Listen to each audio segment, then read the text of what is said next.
మాకు మేలు చేశాడు అని చెప్పగలిగే దగ్గర ఎవరికి మేలు చేస్తున్నాడు ఆయన? నెంబర్ 1, దేవుని ఆజ్ఞను అనుసరించే మనస్సు ఉండాలి. ఇది చాలా ప్రాముఖ్యం. రెండవది, దేవుని ఆశ్రయించే వారికి, దేవుని ఆశ్రయించే వారికి తప్పకుండా మేలు చేస్తాడు. 118వ కీర్తన బైబిల్ అంతటిలో మధ్యలో ఉండే వచనం అంటారు దాన్ని. అర్థమైందా? 118వ కీర్తన చదువుదామా? 118వ కీర్తన వచనం 8. నమ్ముకునుట కంటే విన్నారా? ఎవరిని ఆశ్రయించడం మేలు? అదే చెప్పింది. యెహోవాను ఆశ్రయించిన వారికి ఆయన ఏమిస్తాడు? మేలు చేస్తాడు. ఇర్మియా గ్రంథం 17వ అధ్యాయం.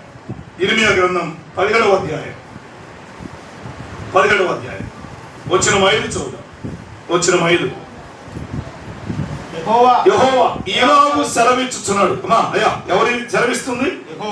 యెహోవా ఇలాగు సెలవిస్తున్నాడు. ఏమని? నరులను ఆశ్రయించి శరీరులను తనకు ఆధారముగా చేసుకొనుచు తన హృదయమును యెహోవా మీద నుండి తొలగించుకొనువాడు కీడు పొందుతాడు, శాపాన్ని పొందుతాడు.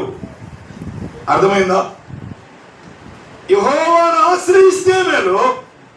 ఇక్కడ అన్నాడు, యెహోవా మీద నుండి హృదయమును తొలగించుకునేవాడు.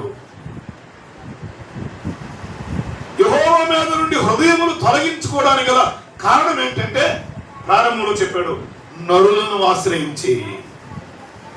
నరులను ఆశ్రయిస్తే మేలు ఎండమావైతే దగ్గరగా కనబడినట్టే ఉంటాయి నీళ్లు, కానీ అక్కడికి వెళ్తే ఏముండవు, నీళ్లు ఉండవు. మేలు కనబడినట్టే ఉంటుంది, దూరం అవుతుంది. ఎందుకని? నరులను ఆశ్రయిస్తే